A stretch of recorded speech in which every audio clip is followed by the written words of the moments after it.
পরিবেশ মন্ত্রণালয়ের অধীনে নগর বনায়ন শুরুর আশ্বাস দিয়েছেন পরিবেশ মন্ত্রী সাবের হোসেন চৌধুরী। তিনি বলেন, ঢাকাকে বাসযোগ্য করতে প্রচুর গাছ লাগাতে হবে। সকালে ঢাকা বিশ্ববিদ্যালয়ের সিনেট ভবনে ক্লাইমেট অ্যাকশন প্ল্যান লঞ্চিং সেরেমনিতে এ কথা জানান তিনি। এ সময় বক্তারা বলেন, জলবায়ু পরিবর্তনের জন্য বিশ্বের উন্নত দেশগুলো দায়ী। তাদের উচিত জলবায়ুর অভিঘাত মোকাবেলায় বাংলাদেশে দ্রুত অর্থায়ন করা আর 2050 সালের মধ্যে কার্বন নিঃসরণে শূন্য করার লক্ষ্যমাত্রা অর্জনেও কাজ করবেন বলে জানান ঢাকার 2 মেয়র। শাহরিয়ার বাঁধনের আরেকটি প্রতিবেদন। রোববার ঢাকা বিশ্ববিদ্যালয়ের সিনেট ভবনে ক্লাইমেট অ্যাকশন প্ল্যান লঞ্চিং সেরেমনিতে যোগ দেন পরিবেশ মন্ত্রী সাবের হোসেন চৌধুরী, ঢাকা উত্তর সিটি মেয়র মোহাম্মদ আতিকুল ইসলাম, দক্ষিণ city mayor barrister Sheikh Fazle Noor Taposh সহ পরিবেশ বিশেষজ্ঞ, শিক্ষার্থী সহ দেশ বিদেশের আমন্ত্রিত অতিথিরা। অনুষ্ঠানে 2 মেয়র বলেন, জলবায়ুর অভিঘাত মোকাবেলায় বাংলাদেশে অর্থায়ন প্রয়োজন। এর মূলে যারা দায়ী সে দেশগুলোর উচিত দ্রুত অর্থায়ন করা।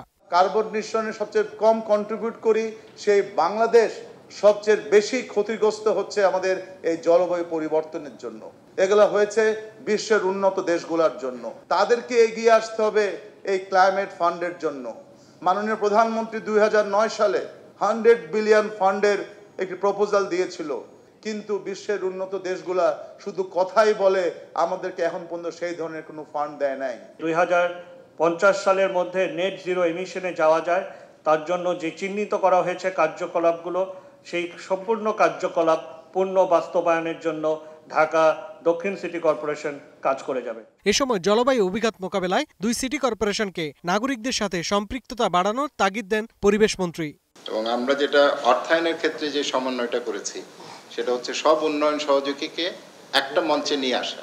তো আমি একটা বিষয় যেটা আমাদের 2 জন সম্মানিত মেয়রকে আশ্বস্ত করব, সেটা হচ্ছে যে ওনারা এই পরিকল্পনা বাস্তবায়ন করার জন্য ওনারা শুধু যদি আমাদের একটা মন্ত্রণালয়ে আসে, আমরা চাইব এখানেই যেন তাদেরকে আমরা সকল সার্ভিসগুলো দিতে পারি।